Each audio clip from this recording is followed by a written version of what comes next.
এক নম্বর প্রশ্ন, মানব প্রজন্মে জন্মসূত্রের নিরীক্ষে আরব সম্প্রদায় সমূহ কয় ভাগে ভাগ করা যায় ও কি কি? উত্তর, 3 ভাগে ভাগ করা যায়, যথা 1 নম্বর আরবে বাইদা, 2 নম্বর আরবে আরিবা, 3 নম্বর আরবে মুস্তারিবা। 2 নম্বর প্রশ্ন, আরবে বাইদা কারা? উত্তর হবে, আরবে বাইদা হলো ওই সব ধ্বংসপ্রাপ্ত প্রাচীন সম্প্রদায় যারা পৃথিবী থেকে একেবারে নিশ্চিহ্ন হয়ে গিয়েছে।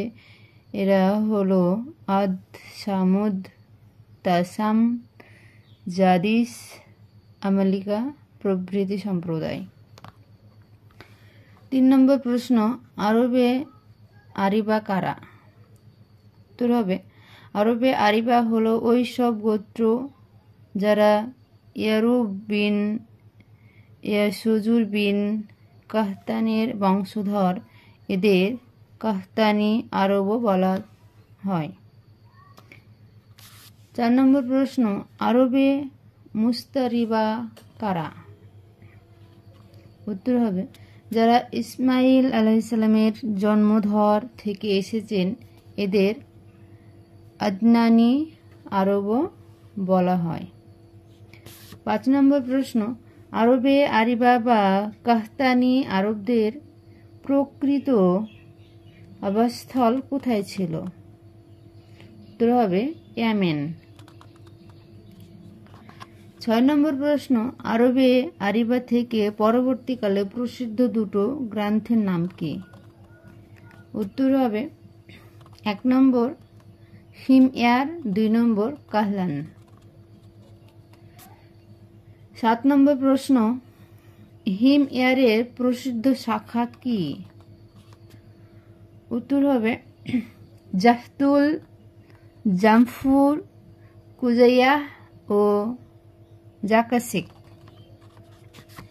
8 নম্বর প্রশ্ন, কাহলানদের বিখ্যাত শাখাগুলো কি কি?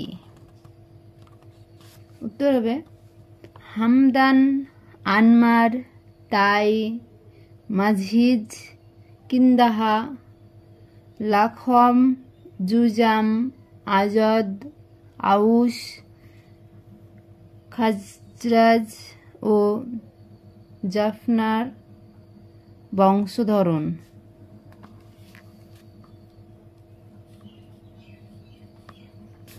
9 নম্বর প্রশ্ন, কাহলানি গ্রন্থে যারা নিজ দেশ ছেড়ে অন্যত্র চলে যায় তারা কয়টি শাখায় বিভক্ত কি কি?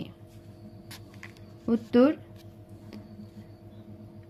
4টি শাখায় বিভক্ত, যথা 1 নম্বর আজদ, 2 নম্বর লাখম ও জুজাম গ্রন্থ, 3 নম্বর বনুতাই, 4 নম্বর কিন্দা গ্রন্থ। 10 নম্বর প্রশ্ন, আজদ গ্রন্থের নেতার নাম কি ছিল? উত্তর হবে ইমরান বিন ওমর মুজাইকিয়া।